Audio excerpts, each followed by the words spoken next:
Admission of partner. Admission of partner में क्या होता है? नया पार्टनर लेकर आता है कि नहीं? सिमिलरली अगर रिटायरमेंट ऑफ पार्टनर की बात करते हैं, रिटायरमेंट का मतलब क्या होता है? नॉर्मल एज के बाद पार्टनर क्या होता है? फॉर्म से रिटायर हो जाता है। ठीक है, जब पार्टनर एडमिट होता है तो पार्टनर जब एडमिट होता है तो कितनी चीजें लेके आता है? कैपिटल और प्रीमियम को गुडविल, इन दो चीजों को हमेशा लेके आता है। सिमिलर केस में अगर पार्टनर रिटायर हो रहा है तो रिटायरमेंट के केस में जब पार्टनर जा रहा है तो वो लेके भी कुछ ना कुछ जाएगा। क्या क्या लेके जाएगा? अपनी कैपिटल लेके जाएगा, और जो उसने इतने साल मेहनत करी है फॉर्म के अंदर तो उसके हिस्से की कुछ क्या होगी? गुडविल, तो वो गुडविल से लेके जरूर जाएगा। ठीक है, ये बात क्लियर है। तो मीनिंग का मतलब क्या होता है? After certain period of time a partner may retire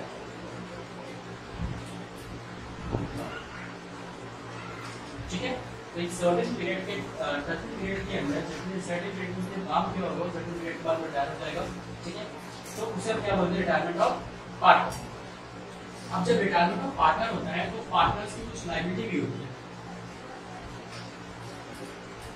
liability of retiring partner. ठीक है, दो तरीके की लायबिलिटीज होती है, पहली लायबिलिटी और सेकंड लायबिलिटी। फर्स्ट लायबिलिटी क्या होता है? देखो, एक पार्टनर जो रिटायर हो रहा है उसने बहुत सारे एक्ट किए होंगे रिटायरमेंट से पहले। ठीक है, जिसे हम लोग कॉन्ट्रैक्ट बोलते हैं। किसी ने किसी पार्टी के साथ कॉन्ट्रैक्ट साइन किया होगा, तो जो कॉन्ट्रैक्ट उसने साइन किया उसके लायबल कौन होगा? सारे के सारे पार्टनर्स।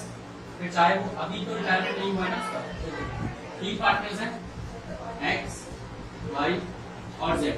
इसमें से जेड क्या हो रहा है? रिटायर हो रहा है। ठीक है, जेड रिटायर हो रहा है तो जेड ने पहले जो कॉन्ट्रैक्ट किए होंगे उसके लिए तो कौन लायबल होगा? एक्स, वाई और जेड। ऑल्सो जेड अब रिटायर हो रहा है लेकिन कॉन्ट्रैक्ट कब हुआ था? पहले। तो लायबिलिटी अभी भी किसके पास रहेगी? जेड के पास रहेगी। तो कॉन्ट्रैक्ट और एग्रीमेंट incurred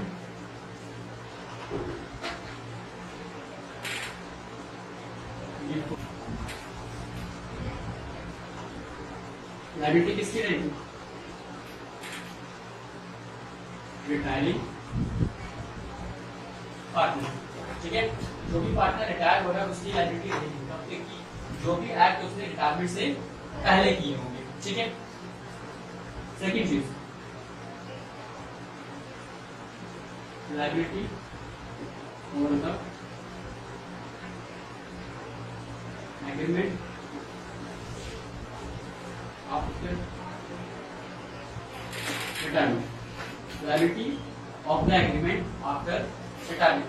अच्छा, कोई एग्रीमेंट तब हुए जब वो पार्टनर रिटायर हो गया। यानी कि ये देख लो, ये डेट है 1 अप्रैल 2019। यहाँ पे तीन पार्टनर थे, एक्स, वाई और जेड। 1 अप्रैल को जेड जो है वो क्या हो जा रहा है? रिटायर हो जा रहा है। ठीक है, 1 जून को 2019 में एक्स एंड वाई ने एक एग्रीमेंट कर लिया।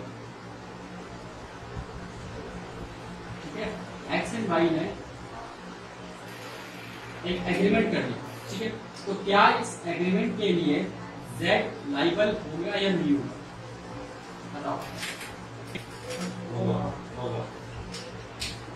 एक्स, वाई, जेड तीन पार्टनर से कब थे? 1 अप्रैल 2019। 1 अप्रैल 2019 में जेड क्या हो गया? रिटायर हो गया। ठीक है, तो जेड क्या हो गया? रिटायर हो गया। अब कितने पार्टनर बचे? दो। कौन कौन से? एक्स और वाई। एक्स और वाई ने किसी भी थर्ड पार्टी से एग्रीमेंट कर लिया कब? 1 जून 2019 में। तो ये जो एग्रीमेंट है इसकी लायबिलिटी किसके ऊपर रहेगी? एक्स वाई के ऊपर, एक्स वाई जेड के ऊपर। एक्स वाई के ऊपर। ऐसा नहीं है, क्यों नहीं है?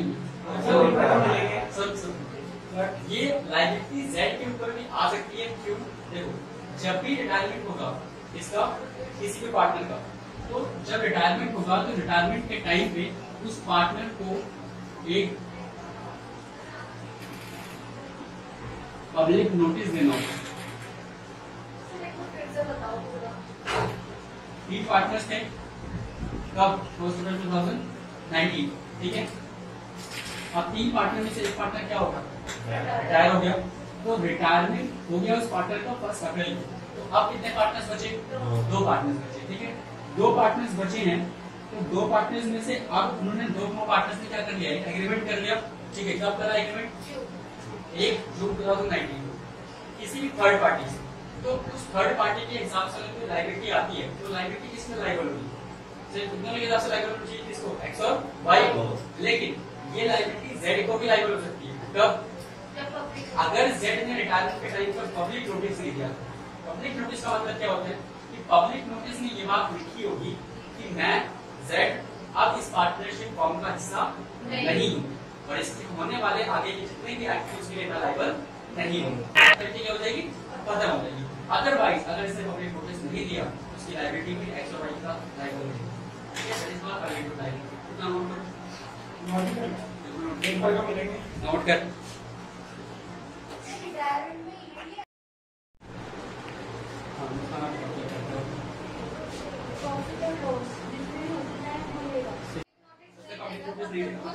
समझ लो एक थर्ड पार्टी है, अभी ये जो एग्रीमेंट हुआ था थर्ड पार्टी के हिसाब से होगा। अब इस थर्ड पार्टी को तो पता नहीं है ना, उस थर्ड पार्टी को तो नहीं पता कि सिर्फ एक्स वाई पार्टनर है, उसे क्या लग रहा है एक्स वाई और जेड भी पार्टनर है। अब ये रिटायरमेंट थोड़ी ना कि मैंने अपने पार्टनर से बोला कि आज रिटायर हो गया, तो मैं आज रिटायर हो गया, बाकी पार्टनर को तो रहना पड़ेगा ना, कि कौन फॉर्म का पार्टनर है, कौन फॉर्म का पार्टनर नहीं, ठीक है।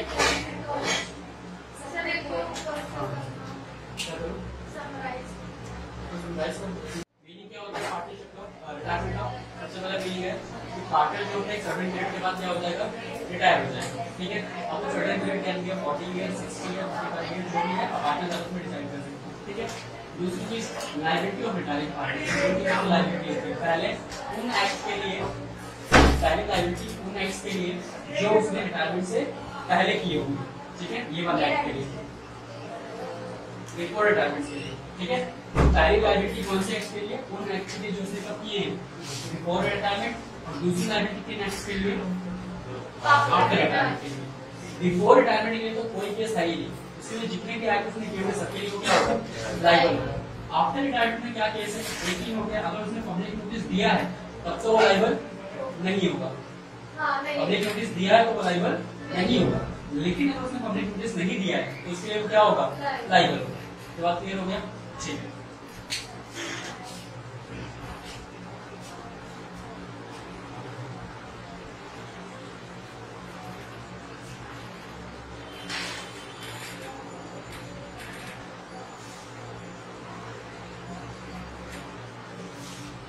चलो सेक्शन नहीं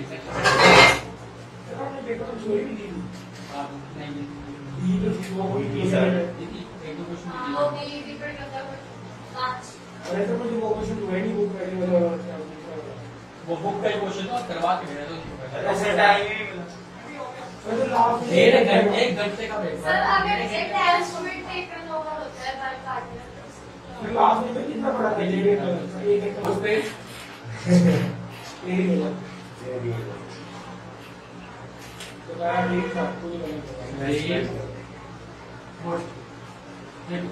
कितने टॉपिक्स हमें इस चैप्टर के अंदर पढ़ने हैं, ठीक है। कितने टॉपिक्स हमें इस चैप्टर में पढ़ने हैं। पहला टॉपिक हमने पढ़ते हुए आ रहे हैं चेंजिंग पीएसआर, ये हमको पढ़ना है। चेंजिंग पीएसआर क्या मतलब समझते हो, change in profit sharing ratio, ठीक है। दूसरा आपको क्या पढ़ना है, गुडविल वैल्यू, जो कि आपने 4th चैप्टर में भी पढ़ा है और 5th चैप्टर में भी पढ़ा है। कुछ सब कुछ आप तुम्हारे सिलेबस में नहीं पढ़ा, बता देंगे, ठीक है। गुडविल के बैलेंस शीट कोई बैलेंस शीट नहीं है, सिर्फ पार्टनर वाली बैलेंस शीट है और कंपनी वाली बुक है, पार्टनर की बैलेंस शीट। तो गुडविल वैल्यूएशन बोलो या टिपिकल गुडविल बोलो, ठीक है। गुडविल वैल्यूएशन पढ़ना है। थर्ड आपको पढ़ना है इवैल्यूएशन अकाउंट, ठीक है, रिवैल्यूएशन अकाउंट या फिर revaluation of asset and liabilities. Fourth आपको क्या पढ़ना है, वही treatment of reserve and accumulated profit and losses, ठीक है, treatment of reserve and accumulated profit and losses. Nothing two is full question. Partners के अंदर हाँ भाई, इसमें आपको रिवैल्यूएशन अकाउंट प्रिपेयर करना है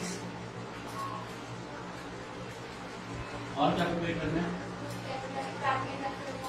पार्टनर्स कैपिटल दो बनेंगे सबने करना एक सर पीछे वो ठीक है थोड़ा दुबका करंट अकाउंट कैपिटल हाँ, तो मैंने तुमको बताया था ना कि अगर क्वेश्चन करूंगा बड़ा लगा। पूरा तक की मैंने कहा था सर दूसरा फोन ही नहीं उसमें तो एक घंटा लगा थोड़ा सा क्वेश्चन था उसको मैंने समझा। वो भी गलत होगा इसमें सर मैंने नहीं किया था इससे गलत करवा दिया मेरा सर इन्वेस्टमेंट गलत करवाइए सर सर। मैं सही कहा था मुझे उससे करना चाहिए ना।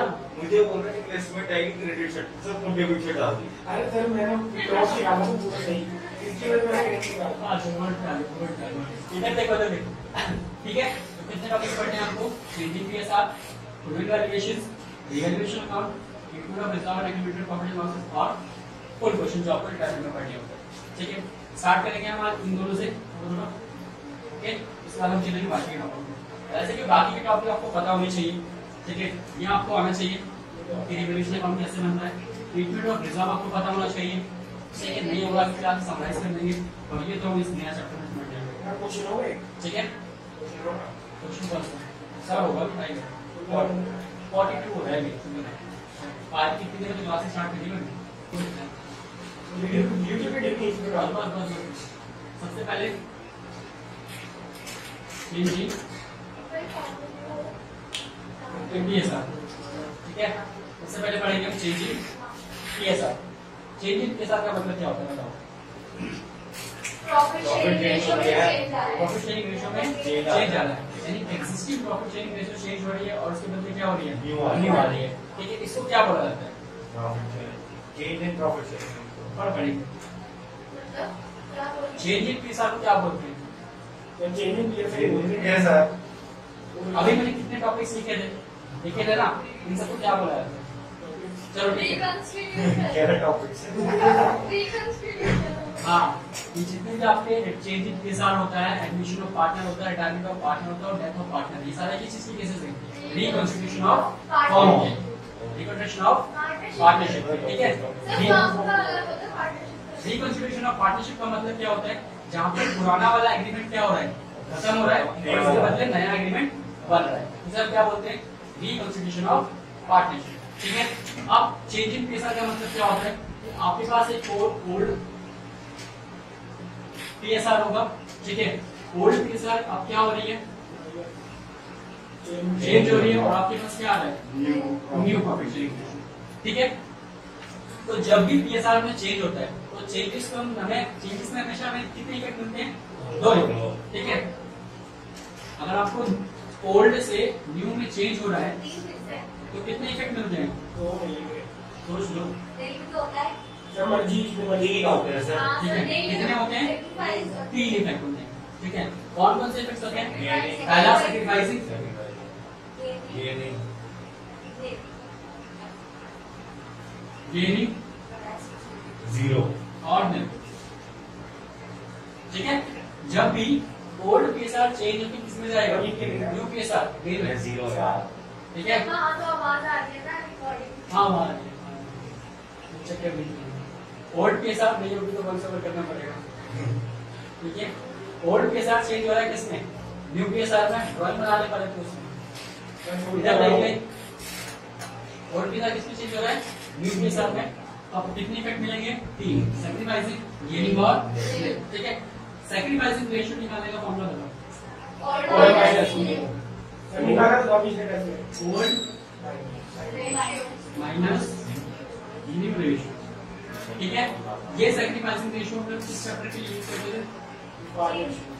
एडमिशन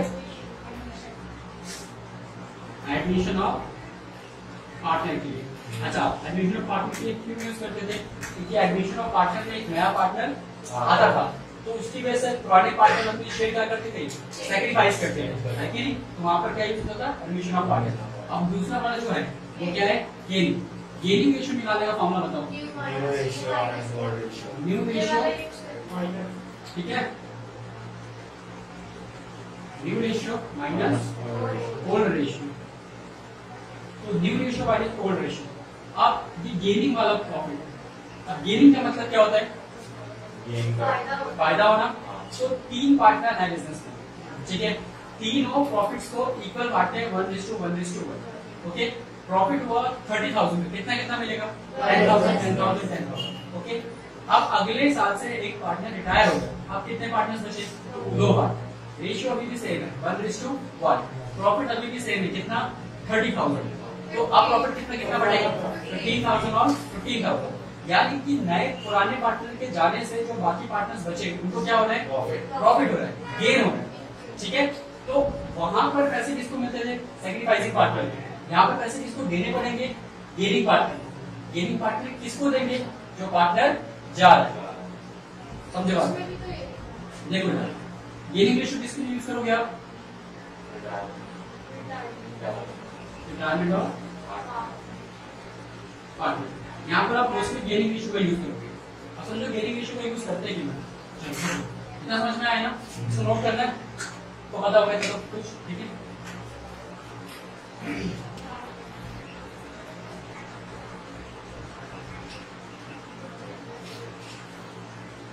देखो जब अभी ये केस के और भी केसेस उसको हम बाद में डील करेंगे। अभी गुडविल वैल्यूएशन की बात कर रहे हैं, ठीक है। हमने कहा था कि जब ये रिटायरमेंट होगा तो रिटायरमेंट के टाइम पे जो पार्टनर जा रहा है वो क्या क्या लेके जाएगा? अपनी कैपिटल लेके जाएगा और क्या लेके जाएगा? गुडविल लेके जाएगा, ठीक है। कैपिटल और प्रीमियम को गुडविल, ये दो चीजें कौन लेके जाएगा? रिटायरिंग पार्टनर, ठीक है। किसको मिलेगा ये? Retiring partner.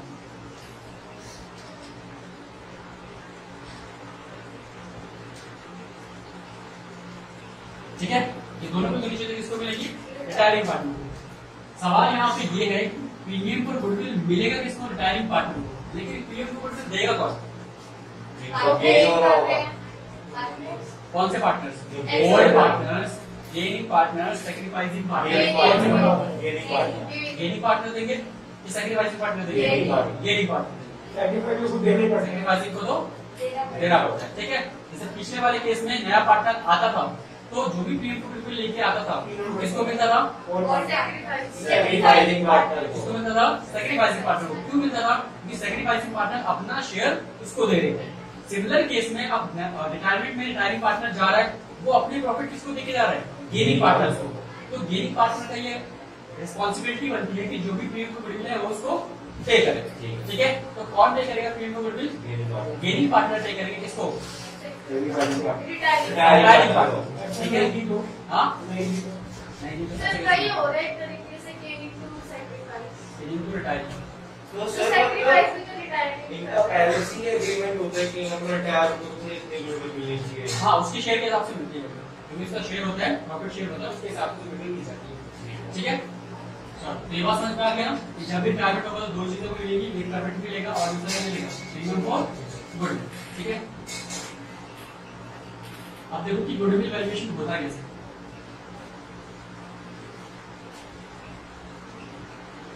गुडविल वैल्यूएशन करने के आपके पास दो मेथड्स हैं।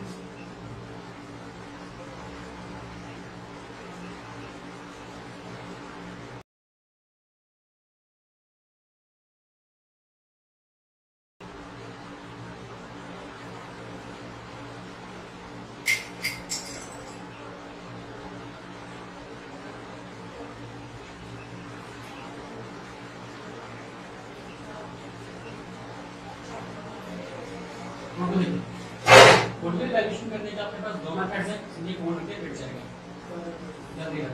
सर वैल्यूएशन को निकाल देते कैलकुलेटर मानो फोन रख जल्दी कर दे भाई, भाई बोलेगा सर छुट्टी कर दो। सर आपकी फोटो ले लीजिए। अभी बीच में ड्यूटी है यही तो कल आएगा। तो method of goodwill valuation. Goodwill valuation करने के हमारे पास कितने मेथड्स हैं? दो। पहला है आपका थ्रू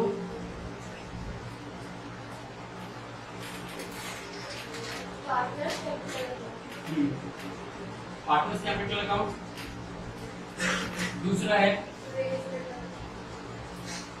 रेज एंड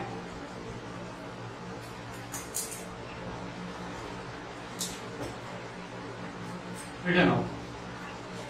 ठीक है, गुडविल वैल्यूएशन के कितने मेथड्स आपके पास? दो, थ्रू पार्टनर्स कैपिटल अकाउंट और रेज एंड रिटर्न ऑफ। ठीक है, इधर देखो रिटायरमेंट के केस में थ्रू पार्टनर्स कैपिटल अकाउंट कैसे करोगे? ठीक है, सबसे पहले आप क्या निकालोगे? स्टेप नंबर 1 में गेनिंग रेशियो क्या निकालोगे? Gaining ratio. गेनिंग रेशियो निकालना सबको आता है, कैसे निकालोगे?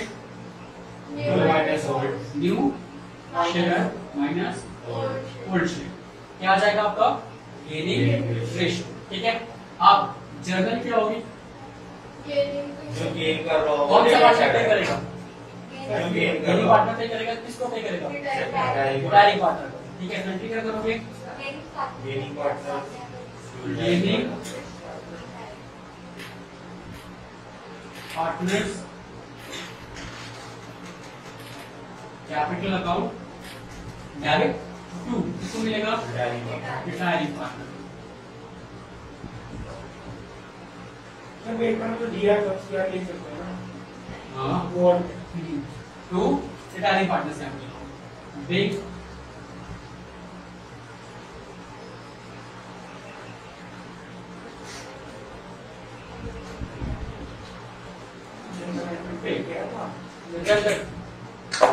ठीक है, gaining partners capital account debit to retiring partners capital account. समझ में आ गई बात है? अगर ये हमने जो ग्रीन क्रीम को गुडविल पेड है ये कौन सा है? हाँ, इसके मार्केट आप कैलकुलेशन लिखा ही आप काटोगे काट दो बस तो लगा फिर कोई चॉइस ही नहीं। ठीक है, समझ में आ गया? अब आप नोट देखो, ये बातें निकली नोट देखो। If any of the existing partner started sacrificing his share on retirement, then he will also compensate by gaining partner बोल रहे, रिमेनिंग पार्टनर बोल रहे।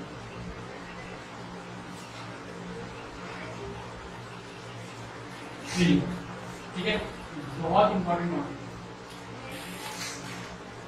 इसमें आगे बात क्या लिखा मैंने बोल देखो, if any of the existing partner, retiring partner की बात नहीं होगी, किसकी हो रही है?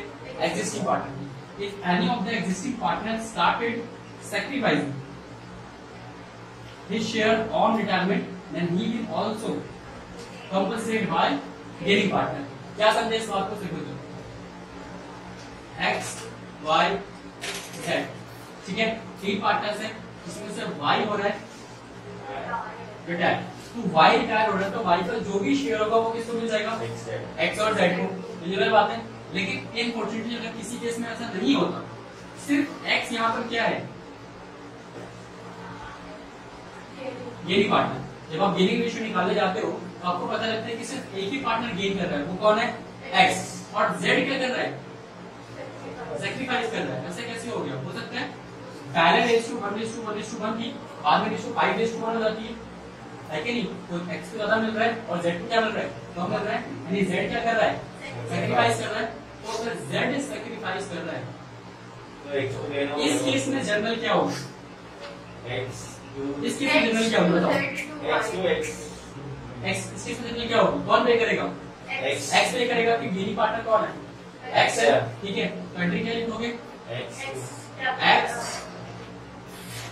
कैपिटल अकाउंट डेबिट, किसको किसको मिलेगा? तो y तो जा ही रहा है और z सैक्रिफाइस कर रहा है, जिसको उसको मिलेगा। ठीक है, तो y कैपिटल,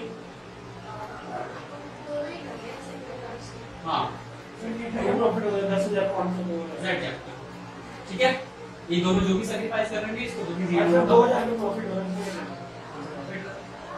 वो कह रहा है भाई जो 2000 तो उसको वो है तो उसको 2000 के बढ़ेंगे। किस रेशियो में ये कौन से रेशियो में जाएगा? ये जो भी की गेनिंग रेशियो लिखी है नहीं तो जैसे y देखो उसकी sacrificing ratio y जैसे मान लो y का शेयर कितना है 1/4 ये तो पूरा y दे देगा किसको x एंड z अब इसके इसमें सारा का सारा किसको मिल जाएगा x को और z भी अपने हिस्से में से कितना दे रहा है 2/4 ठीक है तो y भी कितना दे रहा है 1/4 और z भी कितना दे रहा है 2/4 यानी पूरा पूरा किसको मिलेगा x को कितना मिलेगा 3/4 तो x कितना पे करेगा 3/4 और इसको कितना मिलेगा 1/4 इसको कितना मिलेगा 2/4 जो भी sacrificing ratio है हाँ जो भी गुडविल आएगी जो भी फॉर्म की गुडविल आएगी उसको इसी शेयर से मल्टीप्लाई कर दिया जाएगा समझ में आ गया इतना सर sacrificing ratio में करेंगे कि उनका जो sacrifice उनका सेक्रीफाइस शेयर है ठीक है इसको नोट करो फटाफट से हाँ नोट करो और 6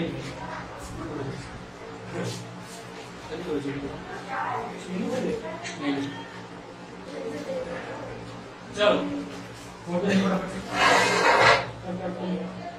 मेथड गुडविल वैल्यूएशन के कितने टॉपिक मेथड्स आपके पास तो पहला थ्रू पार्टनर्स कैपिटल अकाउंट जो तुमने पूरा समझ लिया दूसरा है रेज एंड रिटर्न ऑफ करना ठीक है रेज पहले आप गुडविल को क्या करोगे रेज करोगे और उसके बाद क्या करोगे इसे रिटर्न ऑफ अब एक रोज रिटर्न ऑफ होता है करवाया तो वैसे आपने एडमिशन क्वार्टर में अब रेज करने का मतलब क्या होता है गुडविल जब रेज होगी ना तो किस रेशियो में होगी ओल्ड रेशियो ठीक है गुडविल जब भी रेज होगी तो किस रेशियो में होगी ओल्ड रेशियो बताओ रेज करने की एंट्री क्या होगी ठीक है एंट्री क्या होगी goodwill account debit to old partners capital ठीक है गुडविल को रेज करने की एंट्री क्या होती है goodwill account debit to old partners capital account इसमें आगे चीज रिलेशन में क्या लिखोगे गुडविल रेज ठीक है तो रेज करने की entry goodwill account debit to old partners capital account दूसरी एंट्री क्या करने की हाँ राइट ऑफ करने की कैसे करोगे रिवर्स कर दोगे ओल्ड पार्टनर्स टू गुडविल लेकिन कौन सी रेशियो न्यू रेशियो हाँ यहाँ पर सेक्रीफाइसिंग देने का यूज नहीं होता इसका होगा न्यू रेशियो अब यही कॉन्सेप्ट सब में चलेगा चाहे वो चेंज इन केस हो एडमिशन ऑफ पार्टनर हो या रिटायरमेंट ऑफ पार्टनर सब ठीक है याद रखना अब बोलो बेटा मैंने ना मतलब ये अभी न्यू रेशियो है ना मैंने किससे देखा था ओल्ड रेशियो में था नहीं रिटर्न ऑफ ऑल्ड रेशियो नहीं कुछ तो था raise old ratio raise old ratio होता है रिटर्न ऑफ ऑल्ड रेशियो ठीक है रेज रिटर्न ऑफ अलग चीज है पहले रेज करोगे फिर right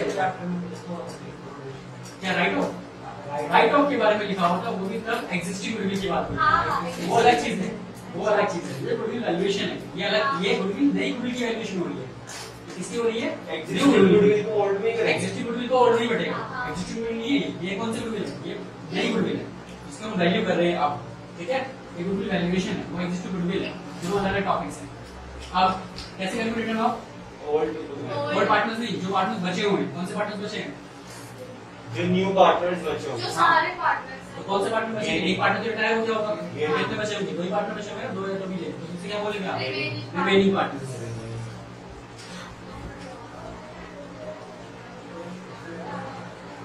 capital account debit to goodwill account किस रेशियो में करोगे इसको न्यू रेशियो ठीक है इसे किस में करोगे न्यू रेशियो ठीक है रिलेशन क्या लिखोगे विंग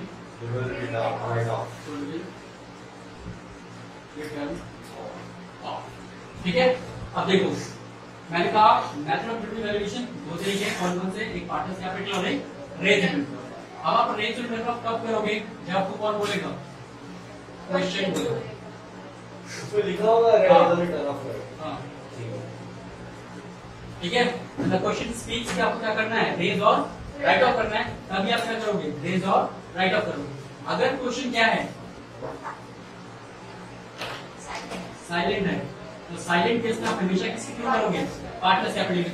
आप क्योंकि उसके अंदर गुडविल एग्जिस्टिंग नहीं की पास करेंगे। हाँ ये चीज साइलेंट है। सर अगर उसके अंदर goodwill existing sorry new goodwill दी हुई है तो हम कर सकते हैं और क्या? साइलेंट केस में। हाँ ये चीज ना, साइलेंट केस में वो वाली वो आप नोट करके कर दो। DSU होता है।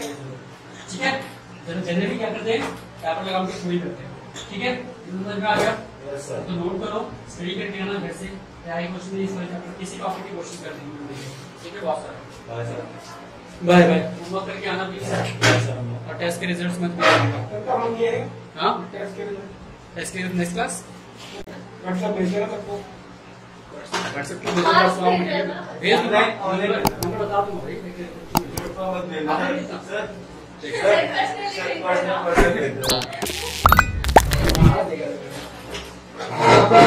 कांग्रेचुलेशन। Fearless.